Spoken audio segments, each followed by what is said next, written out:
வணக்கம் மக்களே! நாட்டு நிகழ்வு நம்மளுடைய வீடியோ தொடர்ந்து பார்த்துட்டு இருக்க அனைவருக்கும் எங்களுடைய வணக்கம். இன்னைக்கு நம்ம என்ன பார்க்க போறோம் அப்படின்னா, கலைஞர் மகளிர் உரிமை திட்டத்தின் கீழ ரூ. 1000 வாங்கிட்டு இருக்க பெண்கள் எல்லாத்துக்கும், அதாவது தொடர்ந்து நெறைய பேர் வாங்கிட்டு இருக்காங்க. நெறைய பேர் பார்த்தோம்னா, தொடர்ந்து வாங்குறதில்ல. 10 தவணை, 8 தவணை, 12 தவணை அந்த மாரி தான் வாங்கியிருக்காங்க. சொல்லப்போனா 18 தவணைக்கு மேல வந்து அமௌண்ட் வந்து போயிட்டுருக்கு. 2023ல ஸ்டார்ட் பண்ணது போயிட்டுருக்கு. ஆனா, நெறைய பேத்துக்கு பாதியோட ஸ்டாப் ஆயிருக்கு அப்படின்னு சொல்றாங்க. 10 தவணை தான் வந்துச்சு, 12 தவணை தான் வந்துச்சு. அதுக்கு மேல எனக்கு வந்துட்டு வரல அப்படின்னு நெறைய பேரு சொல்லியிருக்காங்க. அது ஏன்? என்ன ரீசன்? ஏன் 10 தவணை தான் வந்துச்சு? ஏன் அதுக்கு மேல வரல? நெறைய பேத்துக்கு இன்னும் தொடர்ந்து 18 தவணை, 15 தவணைன்னு வந்துகிட்டே இருக்கு. மாதம் மாதம் ரூ. 1000 வந்துட்டுருக்கு. ஏன் எங்களுக்கு வந்துட்டு 10 தவணையோட ஸ்டாப் ஆயிடுச்சு? 8ஓட ஸ்டாப் ஆயிடுச்சு அப்படின்னு நெறைய பேர் கேள்வி கேட்டிருந்தீங்க. ஸோ அதுக்கான ரீசன தான் நம்ம இந்த வீடியோல பார்க்க போறோம். ஸோ வீடியோவ ஃபுல்லா ஸ்கிப் பண்ணாம பாருங்க முடிஞ்ச வரைக்கும். அப்பதான் உங்களுக்கான பயனுள்ள தகவல் வந்து உங்களை வந்து சேரும். ஸோ நம்ம எதனால அப்படிங்கிறதையும் நம்ம இந்த வீடியோல ஃபுல்லா பார்க்கலாம். அதாவது என்ன சொல்றாங்க அப்படின்னா, ரூ. 1000 உரிமை தொகை திட்டத்தை பயன்படுத்தி மர்ம நபர்கள் மோசடி செய்யறதா வந்து சொல்லியிருக்காங்க. அதாவது இது வந்து ரொம்ப ஒரு இம்பார்ட்டன்ட்டான ஒரு இன்ஃபர்மேஷன் உங்களுக்கு சொல்லணும் அப்படின்னு சொல்லி நினைச்சிட்டு இருந்தேன். அந்த ரூ. 1000 வந்து மகளிர் உரிமை தொகை ரூ. 1000 கவர்மெண்ட் குடுக்கறதையும், நெறைய பேரு ஃப்ராடா இது பண்ணி எப்படி ஏமாத்தி பணத்த வாங்கலாம் அப்படின்னு சொல்லி ஒரு மோசடி கும்பல் வந்து நெறைய பக்கம் ஏமாத்திட்டு இருக்கிறதா வந்து சொல்றாங்க. ஸோ பெண்கள் வந்து ரொம்ப மிக மிக எச்சரிக்கையா இருக்கிறது ரொம்ப அவசியமான ஒரு விஷயம். ஓடிபி கேட்டு மோசடியில் ஈடுபடும் கும்பலிடமிருந்து பெண்கள் எச்சரிக்கையாக இருக்க வேண்டும்னு வலியுறுத்தியிருக்காங்க தமிழக அரசு. அதாவது நெறைய பேர் வந்துட்டு, எனக்கு இப்படி ஓடிபி திடீர்னு ஃபோன் பண்ணுவாங்க. கால் பண்ணி என்ன சொல்லலாம்னா, "ஓடிபி வந்திருக்கு. உங்களுடைய ஆதார் எண்ண வந்து இணைச்சிட்டோம். ஓடிபி வந்திருக்கு. அந்த ஓடிபிய பார்த்து சொல்லுங்க" அப்படின்னு கால் பண்ணி கேட்கலாம். இல்லையா, உங்களுடைய அக்கவுண்ட் நம்பருக்கு வந்துட்டு நாங்க செக் பண்ணிட்டு ஒரு ஓடிபி சென்ட் பண்ணியிருக்கோம். ஓடிபிய அது என்னன்னு பார்த்து சொல்லுங்கன்னு சொல்லலாம். ஷேர் பண்ணுங்கன்னு சொல்லுவாங்க.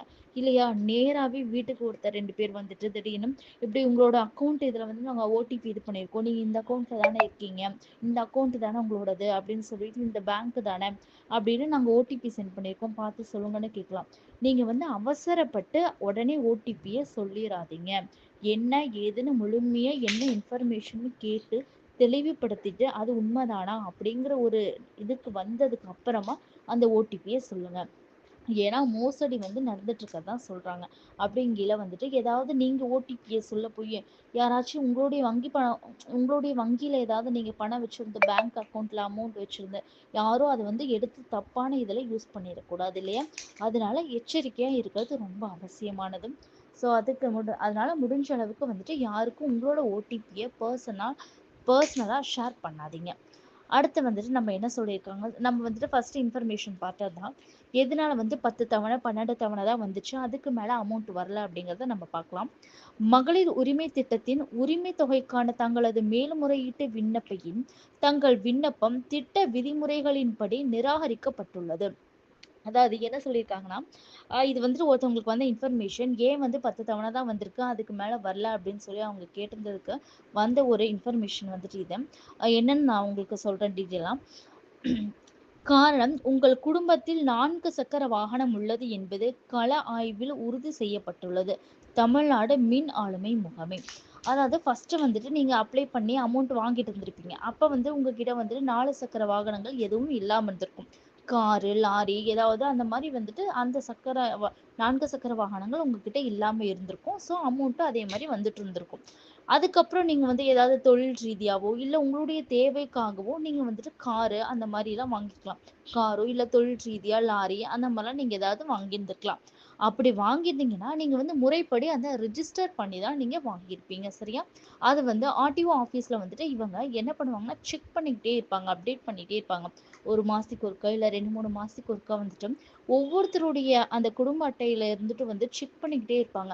என்ன நம்ம வெஹிக்கிள்ஸ் வச்சிருக்கோம், நம்ம வந்து தொழில் ரீதியா என்ன சம்பாதிக்கிறோம், என்ன அப்படிங்கிறது எல்லாத்தையும் அவங்க செக் பண்ணிட்டு இருப்பாங்க. அப்படி செக் பண்றப்ப நம்ம 4 சக்கர வாகனம் நம்ம வந்து புதுசா வாங்கியிருக்கோம் அப்படிங்கிறது அவங்களுக்கு தெரிய வந்துரும். சரி, இவங்க வந்துட்டு ஓரளவுக்கு வந்து நல்லா முன்னுக்கு வந்திருக்காங்க அப்படிங்கிற ஒரு இதுல 4 சக்கர வாகனம் வாங்கியிருக்காங்க.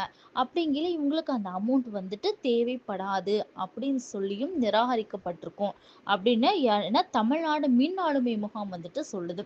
அதனால தான் வந்துட்டு நெறைய பேத்துக்கு அந்த 10 தவணை, 12 தவணையோட வந்துட்டு ஸ்டாப் பண்ணியிருக்காங்க. அமௌண்ட் வந்து மகளிர் உரிமை தொகை ரூ. 1000 அப்படிங்கிறது வந்து முழுமையா கிடைக்கல அப்படின்னு அதுக்கான இன்ஃபர்மேஷனும், தகவலையும் டீட்டெயிலா சொல்லியிருக்காங்க. மகளிர் உரிமை தொகை பெறும் பயனாளிகளின் வருமானம் குறித்த தரவுகள் மாதந்தோறும் ஆய்வு செய்யப்படும். அதான் பாருங்க, நம்ம எவ்வளவு சம்பாதிக்கிறோம், நம்ம வந்து அதிகமா சம்பாதிக்கிறோமா, கம்மியா சம்பாதிக்கிறோமா, நமக்கு என்ன பென்ஷன் எவ்வளவு வருது, என்னென்ன வருது அப்படிங்கிறது அத்தனையுமே வந்துட்டு தரவுகள் மாதந்தோறும் மாதம் மாதம் வந்துட்டு ஆஹ் உரிமை தொகை பெறும் பயனாளிகள் வருமானம் மாதந்தோறும் ஆய்வு செய்யப்படும் அப்படின்னு சொல்லியிருக்காங்க.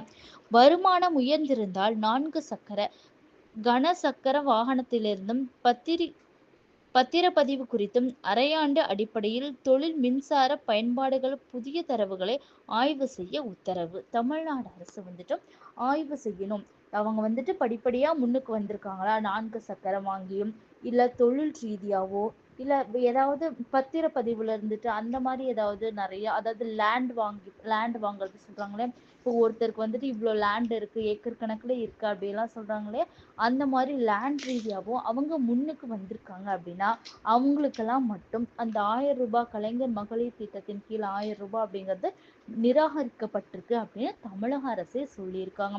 அதுதான் இவங்களுடைய நோக்கம் என்ன அப்படின்னா, இருக்கவங்களுக்கே பணம் போய் சேராம இல்லாதவர்களுக்கும் எல்லாத்துக்கும் போய் சேரணும். ரூ. 1000 அப்படிங்கிறதுனாலதான் இந்த மாதிரி ஒரு ஸ்கீம் வந்து வச்சிருக்காங்க. 4 சக்கர வாகனங்களும், கவர்மெண்ட் வேலையில நிறைய சம்பளத்தோட இருக்கவங்களும், தொழில் ரீதியாகவும் நிறைய இருக்கவங்களும், நிலங்கள் நிறைய ஏக்கர் கணக்குல வச்சிருக்கவங்களும், அதே மாதிரி வந்துட்டு தொழில் ரீதியா ரொம்ப முன்னேற்றத்துல இருக்கவங்களும் வந்துட்டு மின்சார இதுல இருக்கவங்களுக்கும், அந்த மாதிரி இருக்கவங்களுக்குலாம் பணம் ரூ. 1000 அப்படிங்கிறது போகாது அப்படிங்கிறதையும் தமிழக அரசு வந்துட்டு நல்ல தெளிவா சொல்லியிருக்காங்க. இல்லாதவர்களுக்கு ரூ. 1000 அப்படிங்கிறது போய் சேர்ந்தா அது அவங்களுக்கு ஒரு தேவையான ஒரு விஷயமா இருக்கும் அப்படின்னு சொல்லியிருக்காங்க. இந்த நம்ம சொன்ன இந்த தகவல் வந்து மிகவும் பயனுள்ளதா இருக்குன்னு சொல்லிட்டு நம்புறோம். தொடர்ந்து நம்மளோட வீடியோவை பாருங்க, லைக் பண்ணுங்க, சப்ஸ்கிரைப் பண்ணிக்கோங்க, ஷேர் பண்ணிக்கோங்க. நன்றி.